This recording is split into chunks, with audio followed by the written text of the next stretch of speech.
Después de afirmar que cualquier jugador argentino es ídolo en México, fueron recibidas una infinidad de insultos, palabras raras como narizón, comparaciones del valor de la moneda, ofrecimiento de trabajo limpiando copas, pero no la del mundo, y alguna que otra amenaza de gente sensible que se vio muy afectada con el tema. Pero entre todas esas puteadas, además hubo varios comentarios que decían que también muchos de nuestros supuestos grandes futbolistas fueron a jugar la Liga Mexicana y fracasaron estrepitosamente, o sin querer queriendo, viajaron directamente a sacarles el dinero. Así que ha llegado el momento de darle el derecho a réplica a los amigos mexicanos y que tengan su merecida revancha. Por eso repasamos los jugadores argentinos que eran figuras y terminaron siendo falopas en la Liga Mexicana.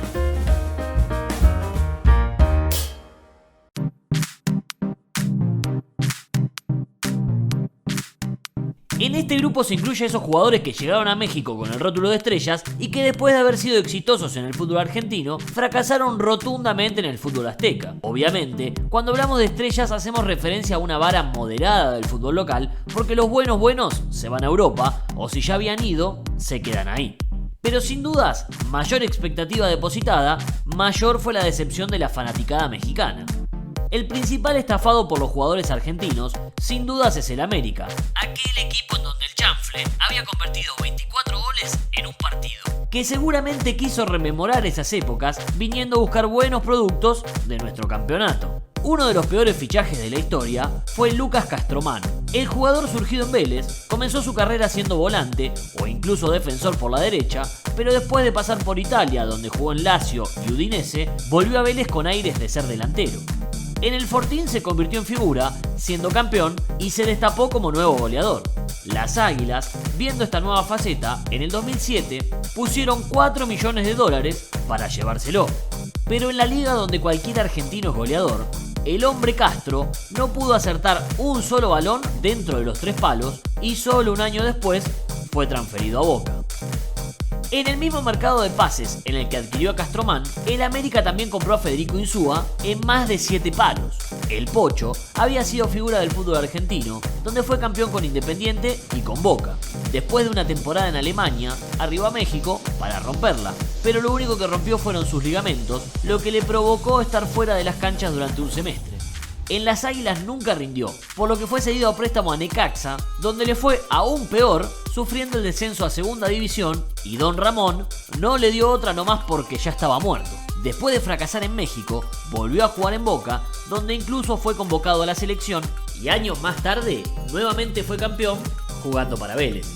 Luego de perder la Copa Sudamericana ante Arsenal, con Castromán e Insúa en el equipo, América se preguntó ahora quién podrá defenderlo, y se fijó en Sebastián Domínguez para reforzar la saga central. El defensor que hoy le enseña de fútbol al Pollo Viñolo había sido figura de Newell's, campeón de la Apertura 2004, y después de un paso por el Corinthians, donde también fue campeón, vistió la camiseta de Estudiantes de La Plata, donde con sus buenos rendimientos se ganó una transferencia a México. Pero lo de Seba Domínguez fue un fracaso. Salió último con el América y en solo un año había vuelto a Argentina para ser caudillo, figura y campeón con Vélez Sarsfield. Se fue Domínguez y América no aprendió nada con sus decepciones argentinas, incorporando a Daniel Montenegro. El Rolfi jugó durante 20 años en el fútbol argentino, donde fue campeón con Independiente y River, además de convertir más de 100 goles entre estos clubes y también Huracán. En México, si bien hizo sus golazos, no alcanzó a justificar los casi $7 millones que habían puesto por su pase, no ganó ningún título y después de 3 años volvió al equipo que administra Gustavo López. En el arco, el América también se sintió hurtado cuando contrató a Sebastián Saja en el 2004. Si bien en Europa no pegó una, llegó a México como gran figura y todavía con la chapa de haber tenido un gran pasado en San Lorenzo. En América, jugó solo 4 partidos y perdió su lugar a manos de un joven Memo Ochoa, que se quedó con su puesto y también se convertiría en el arquero de la selección mexicana por el resto de la eternidad. Atrás en el tiempo, figuras de nuestro fútbol también fracasaron en el América, como fue el caso de Sergio Berti. Demostrando que la única bruja que tiene éxito en México es la del 71, la bruja Berti no pudo refrendar sus antecedentes recientes de tricampeón del fútbol argentino con River y jugador convocado al Mundial de Francia, siendo considerado todavía hoy como una de las peores incorporaciones de las Águilas. Después de un año en el América, Berti decidió irse a juntar más plata a Emiratos Árabes. En el mismo puesto que Berti juega Ricardo Centurión, que desde la banda izquierda fue figura de nuestro campeonato, donde fue campeón tanto en Racing como en Boca. Sus reiteradas inconductas hicieron que el Chacho Coudet no le tenga paciencia y tuviera que ser cedido a México. Lógicamente, siempre que sale del país, lo de Centurión termina mal y ahora el que no le tuvo paciencia fue el DT del San Luis, que lo acusó, pero no con su mamá, de caminar en los entrenamientos y terminó renunciando, enfrentado con el argentino. Como siempre, a los 6 meses de emigrar del país, Centurión ya había pegado la vuelta a Argentina. Al que lo echaron de Argentina fue a Fernando Cabenagui, cuando después de ascender con River, Pasarela decidió no renovarle su contrato. Después de un semestre en el Villarreal, llegó a México para defender la playera de los Tuzos del Pachuca. En México, el Cabegol tuvo uno de los peores promedios de gol de toda su carrera, aunque obviamente hizo un gol de mitad de cancha. Porque si fuiste a México y no hiciste un gol desde 50 metros, es porque en realidad no fuiste. Lo de Cabenagui en México terminó siendo un fiasco, pero al cabo que ni quería estar ahí, porque solo estaba haciendo tiempo hasta que Pasarela se vaya de River y poder regresar. Ya de vuelta en el Millonario, volvió a ser campeón de la Argentina, superó la barrera de los 100 goles y se coronó campeón de la Copa Libertadores, derrotando en la final al Tigres de México. En la Copa Sudamericana se consagró Maxi Meza como Don Maximiliano, de la que fue campeón con Independiente y marcando un gol en la final ante Flamengo. Su gran nivel en el rojo lo llevó a ser convocado a la selección argentina para el Mundial de Rusia 2018, donde incluso arrancó siendo titular. Por todo esto, el Monterrey puso $15 millones para comprar su pase y llevarlo a hacer lo mismo a México, donde ganó varios títulos, pero sin afianzarse como titular indiscutido, y todavía hoy no se explica cómo se pagó tanta plata por él. Monterrey ya había conocido la desilusión de llevarse un chasco al comprar a la Gata Fernández. Con un prometedor arranque en River y en Racing, aunque sin consagrarse, fue transferido a Rayados, donde tuvo su primer fracaso. Pegó la vuelta a Argentina, donde la rompió, y fue campeón con San Lorenzo. Entonces, en el archirrival de los Rayados, se fijaron nuevamente en el delantero argentino, y cuando llegó a Tigres y preguntaron quién andaba ahí, Fernández contestó: ¡otro gato! Pero mintió, porque volvió a ser el mismo de su primer paso por México y otra vez no rindió en el fútbol azteca. Sin embargo, volvió a Argentina para jugar en Estudiantes y ser campeón primero de la Libertadores y después del campeonato local como figura del pincha.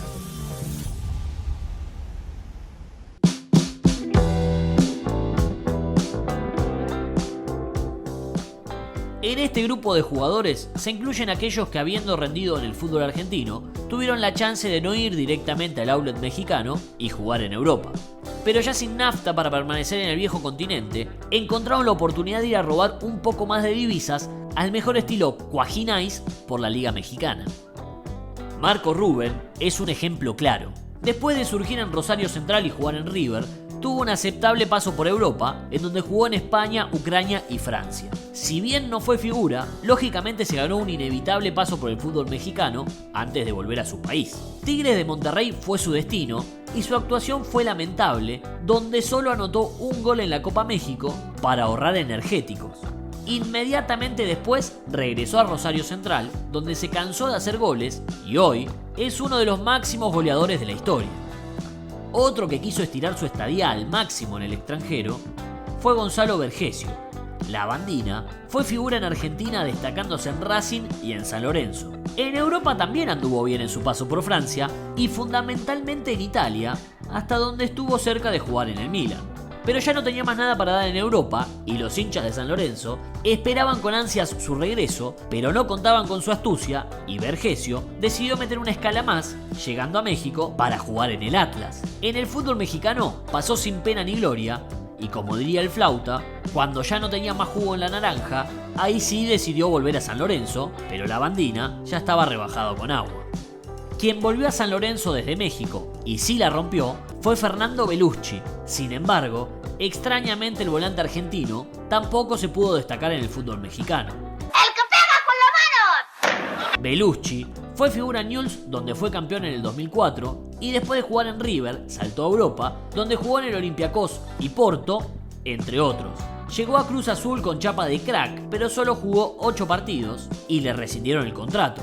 Después de fracasar en la Liga Mexicana, se incorporó a San Lorenzo, donde sus grandes rendimientos hicieron que vuelva a ser llamado a la selección argentina.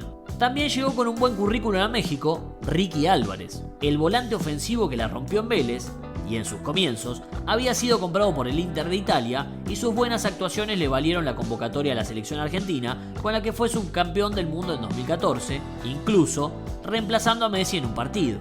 Después comenzaría su declive y al no poder pegarla en Sunderland ni Sampdoria, llegó a México, donde parecía podía jugar con su nombre, pero ya lo dice el viejo y conocido refrán: crea fama y te sacarán los ojos. Oye, no. No. Cría cuervos y échate a dormir. Tampoco. Bueno, la idea es esa, y Ricky no rindió en el Atlas, desde donde no le quedó otra que volver a Vélez. Al mismo tiempo que se comían el buzón de Ricky, en el Atlas cayeron en la trampa de contratar a un jugador con su buen nombre y pasado. Nico Pareja llegaba al equipo de Guadalajara después de una extensa y exitosa carrera en Europa, donde pasó por Bélgica, Rusia y España. La pareja de Nico en México fue la camilla, porque ni bien pisó tierra azteca, debió operarse de la rodilla. Por sus reiteradas lesiones, solo pudo jugar 4 partidos y como le dio cosa seguir cobrando su millonario contrato, optó por retirarse del fútbol. En Monterrey, algo muy similar pasó con 2 jugadores surgidos de River y que si bien estuvieron en buenos clubes de Europa, prácticamente nunca jugaron y recurrieron al siempre confiable fútbol mexicano, donde pensaban que iban a recuperar su nivel. Juan Pablo Carrizo, en sus comienzos y antes de mandarse todas sus cagadas, fue figura en River y arquero de la selección argentina. En Europa mayormente calentó la banca de importantes equipos como Lazio e Inter y con eso llegó sobrado a atajar a Rayados de Monterrey. Sin embargo, en México no vio ni la pelota cuadrada de Kiko y después de un año sin poder consolidarse definitivamente en el arco, se fue a Cerro Porteño de Paraguay.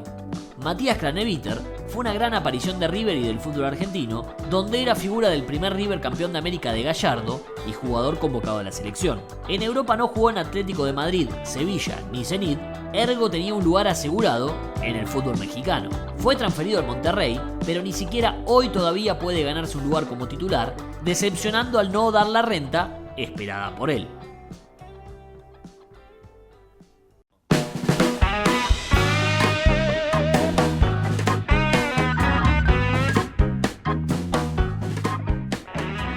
Nicolás Bertolo es el caso típico de futbolistas que solo juegan bien en un equipo. Surgió en Boca, donde ganó la Libertadores al igual que en River, pero fue en Banfield donde encontró su lugar en el mundo, siendo gran figura del taladro. Después de pasar a Europa, llegó a Cruz Azul, un equipo donde hasta Gabriel Pereira fue ídolo y encima lo apodan el místico.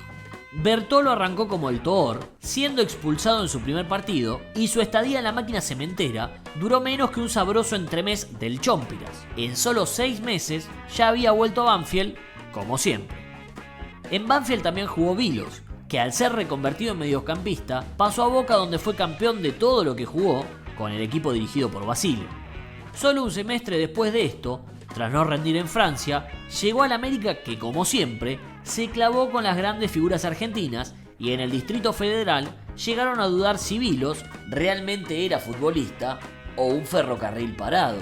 6 meses después fue devuelto a Argentina para jugar en San Lorenzo.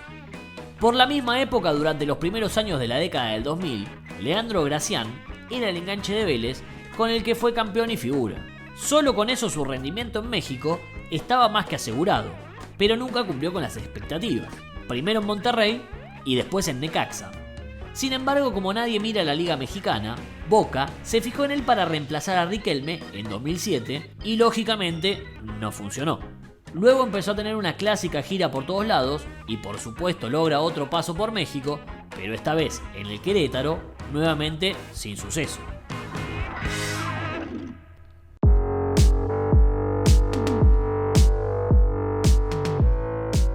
Hay casos de jugadores que no tienen problemas en reconocer que se van de los clubes donde están cómodos y son ídolos solamente por cuestiones económicas. Advertencia: cada vez que un jugador llega a un país para hacer la famosa diferencia económica, es porque va a ir simplemente a buscar la plata sin comprometerse lo suficiente. Boca y River tienen casos ejemplificadores de esto. En los 90s, Blas Junta era ídolo de Boca y cuando su nivel empezó a decaer, no tuvo otra que ir a hacer plata a México y volver. Así fue como pasó al Toluca, donde para evitar la fatiga se arrastró por los campos de juego y en 2 años nuevamente estaba en Boca, pero con la billetera más gorda. Pasaron más de 20 años y Jonathan Maidana repetiría el mismo modus operandi. Ídolo de River, después de haber sido campeón de América, decidió que había llegado el momento de ir en busca de la famosa diferencia. También fue el Toluca el destino indicado para agrandar el saldo de la cuenta bancaria, mientras los hinchas mexicanos miraban asombrados, con ojos de huevo tibio, sin poder creer que ese era uno de los mejores centrales del continente. Después de 2 años sin pena ni gloria, Maidana volvió al club donde es ídolo.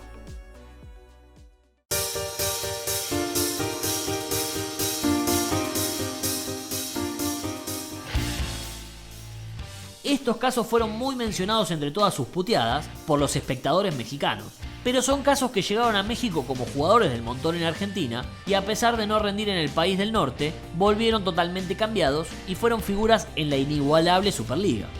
Benedetto era un producto típico de Bragarnik cuando después de jugar en Defensa y Justicia y Arsenal, entre otros, fue a jugar a su aguantadero mexicano, el Tijuana. Con un rendimiento aceptable, fue transferido al América, donde si bien hizo algunos goles, no estuvo a la altura de tan importante institución. El América se lo encajó por una fortuna a Boca y en el equipo Ceneice inesperadamente se convirtió en el goleador del fútbol argentino y una venta más millonaria a un grande de Francia como el Olympique de Marsella. Paul Fernández también era un jugador más de nuestro fútbol que cuando medianamente se destacó en Racing logró ser vendido al Cruz Azul de México. Mucho no se esperaba de él y así fue nomás. Entonces, sorpresivamente Boca decidió repatriarlo. En su segunda etapa en Boca, mostró un gran nivel y fue campeón ante la sorpresa de aficionados mexicanos que con esto quieren demostrar que tienen la mejor liga de América.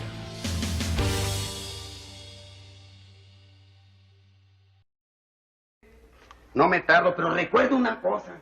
La venganza nunca es buena. Mata el alma y la envenena.